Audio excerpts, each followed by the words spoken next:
Perfect. Make sure y'all stay on point with The Puncher's Point.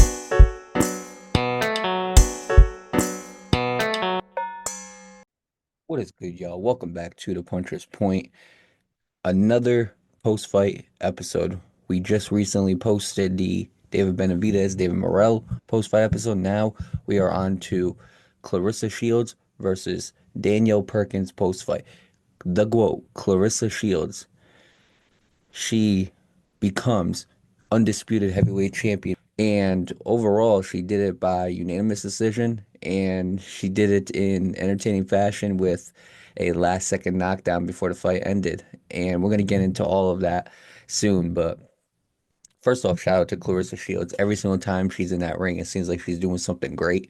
And honestly, there's a reason why they call it a GWOAT. It's because she's constantly chasing greatness. A lot of people are gonna start talking about how the competition wasn't really that good that she faced. Regardless of what y'all want to say, she's beaten the likes of people like Savannah Marshall, Franchon Cruz, Hannah Gabriels. She's beaten some relatively good name. So I think it's time that a lot of us or everybody starts putting respect on Claressa Shields' name. Now, with that being said, let's get straight right into it. As far as fight strategy, if I had to rate it on a scale of 1 to 10, I'm going to be honest with you, I'd give it about like an overall 7 from both fighters.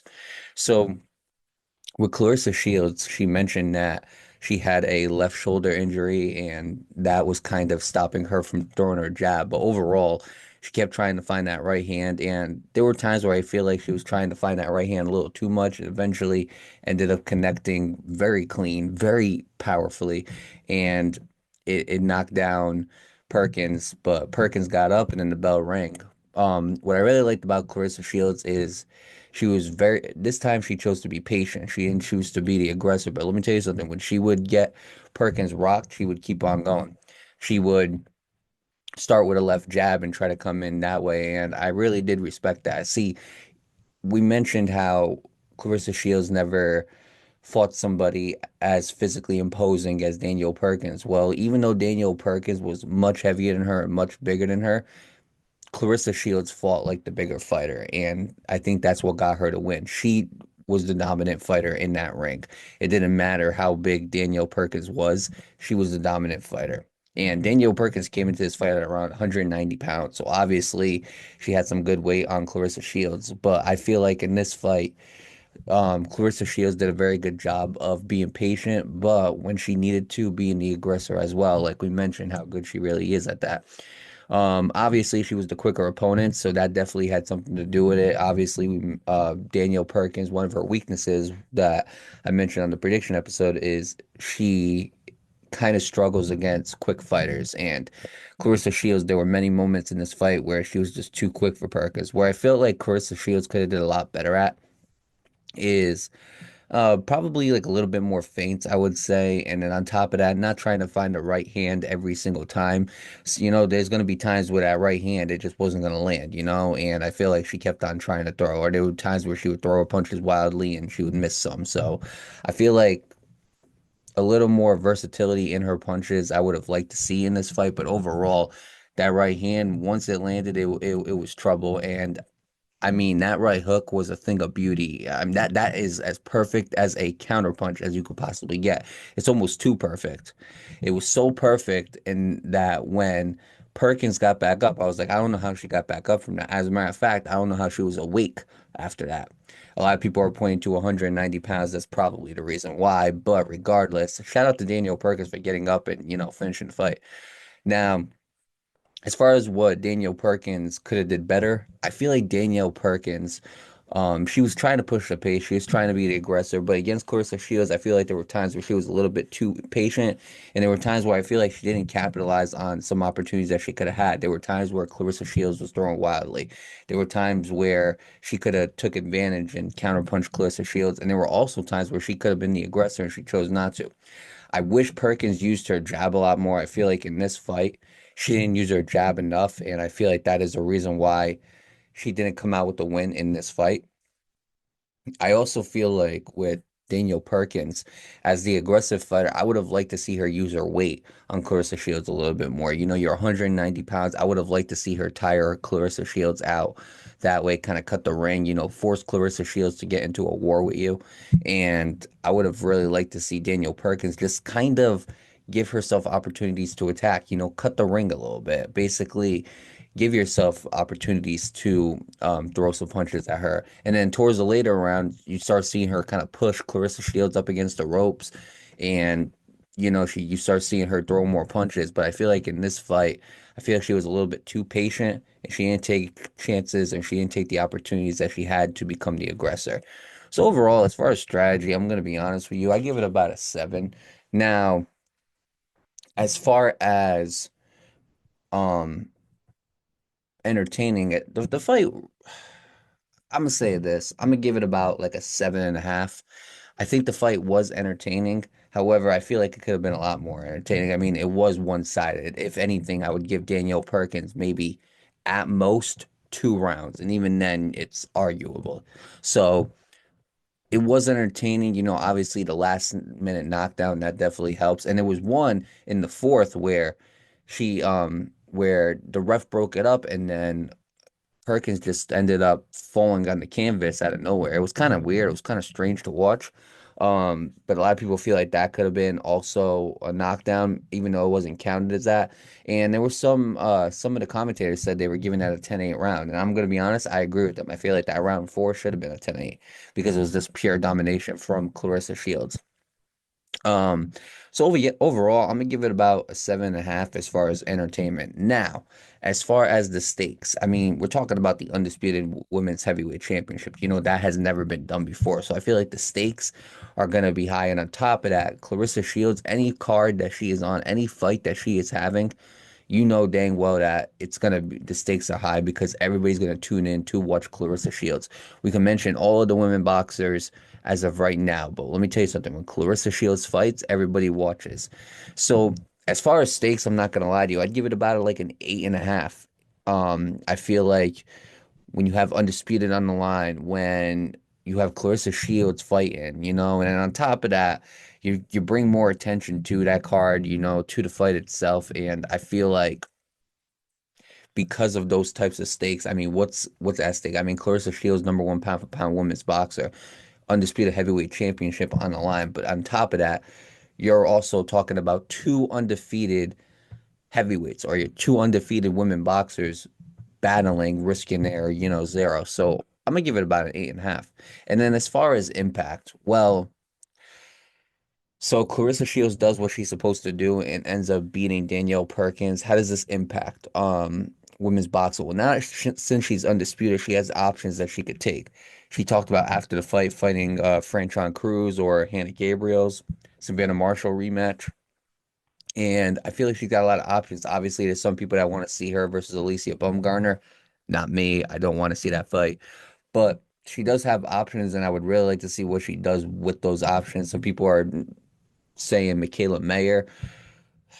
So I will say this, because she won that fight, because she became undisputed at heavyweight, the heavyweight division in women's boxing is not strong, you know? So I feel like maybe she might end up coming back down, you know, fighting somebody like maybe at middleweight like Shadeja Green, or maybe she fights Franchon Cruz. Franchon Cruz goes up to heavyweight. Savannah Marshall rematch would be pretty good. Obviously, those two always had a rivalry. Hannah Gabriel's. I mean, there's so many matches that she could make, but I don't think that they're gonna happen at the heavyweight division. And as far as Impact, the reason why that goes to Impact is because now since she became undisputed at heavyweight, now she can figure out what she wants to do with her career. Does she want to stay at heavyweight and defend those titles? Or does she want to maybe drop down again and try to fight some of the better fighters in the different divisions? So that's the choice that Claressa Shields has to make, and I feel like that definitely impacts women's boxing because now you have another women boxers are becoming undisputed every single. It seems like almost like they're just fighting the best fights and they're becoming undisputed a lot more often. And I feel like with Claressa Shields being a three-time undisputed champion, now it just raises her stock and raises the hype to Claressa Shields, and that impacts women's boxing because now it opens up gates for us to make great fights happen in women's boxing. So Yeah, as far as impact, I'm gonna give that an 8.5 as well.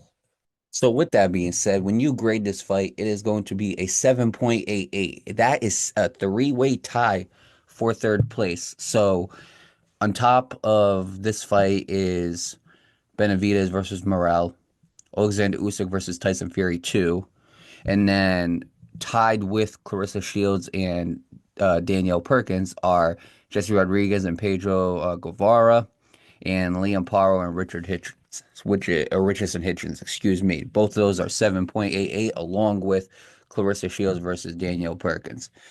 Now, what's next for Claressa Shields? What do I think she should do? Me personally, I think the heavyweight division right now is kind of dry. Unless we see Shadeja Green move up, unless we see Franchise Cruz go up to heavyweight, those could be fights that could happen. Hannah Gabriel's wouldn't be too bad. Me personally, I don't want to see the Savannah Marshall rematch, even though Savannah Marshall technically did give her her toughest fight. I want to know how much weight Claressa Shields can really cut, you know?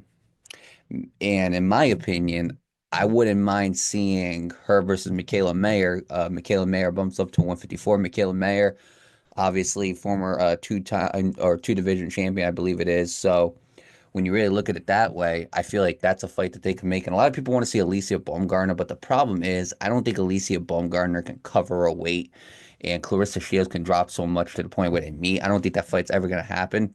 Um, but yeah, if she wants to go and fight Shadeja Green, I really do like that matchup. Honestly, I feel like if Shadeja Green wanted to go up to heavyweight or Claressa Shields wants to go down to middleweight, I feel like that fight could be pretty entertaining. Um, Look, as much as I would like to see her versus like Katie Taylor or Amanda Serrano, that fight won't happen because Claressa Shields is great. Don't get me wrong, she really is. But you're asking a lot for a human to go from as heavy as she is to go all the way down to 140, 130. That right there is just crazy to ask for a human. So I say if I had to pick the three best matchups, Michaela Mayer 1, Shadeja Green 2, Franchon Cruz 3, I would say, because we already got to see her fight Franchon Cruz, even though it was early in her career, and Franchon Cruz is definitely a lot better of a fighter than she used to be. I feel like I feel like the result's going to be the same. You know, if she wants to go and fight Hannah Gabriels or Savannah Marshall for a rematch, that's cool as well. But when she fought Savannah Marshall originally, that was so long ago that I don't think boxing fans are interested in that. And a lot of boxing fans are going to say, "Oh, well, Alicia Baumgartner should be the fight because that's the mega fight." I'm sorry, but the weights to me are just going to be an issue. So, I mean, Claressa Shields, she already mentioned the whole map, and then she mentioned Layla Ali and Chris Cyborg. You know, those are fights that I feel like Chris Cyborg, that's more realistic than Layla Ali. I feel like Layla Ali is retired. And look, I got nothing but respect for Layla Ali. Layla Ali was a dog in her day, but Claressa Shields is achieving greatness that makes her the GWOAT. And unless you can give Layla Ali the money that she's asking for, because she's asking for a lot, Layla Ali, to fight Claressa Shields. She's not going to do it for chump change. So I feel like the Layla Ali fight is not going to happen. And honestly, I don't want to see that fight happen because I want to see those two reconcile, you know, squash the beef that they have.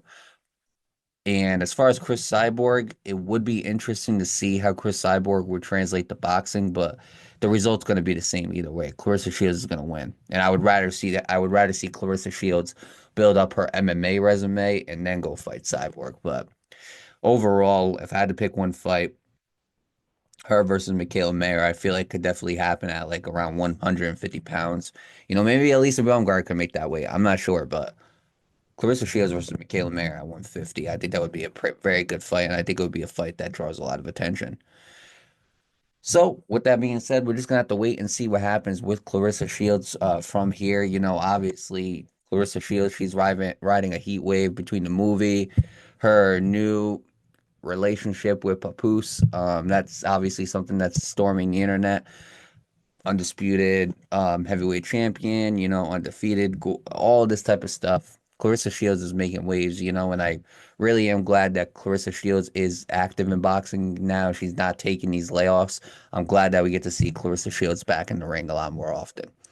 So, with that being said, congratulations to Claressa Shields on her historic win. As far as Danielle Perkins, keep your head up. Overall, I do got a lot of respect for Danielle Perkins and how she was able to hang through this fight. There were a lot of punches that she took that a lot of fighters would have dropped to. So I thought Danielle Perkins was going to lose by second round knockout. She went the distance and proved me wrong. So shout out to Danielle Perkins for, just staying there the whole fight, never giving up, and basically just continuing to fight. And with that being said, make sure y'all continue to tune into the Puncher's Point from the YouTube to the podcast, the social medias. Make sure y'all also be on alert for new videos, new episodes coming out. We do everything from predictions to post fights to breaking news if y'all are new here. And if y'all are new here, look, I'm telling you guys this right now. Make sure y'all subscribe. Make sure y'all hit the notifications button. And last but not least, make sure y'all stay on point with the Puncher's Point.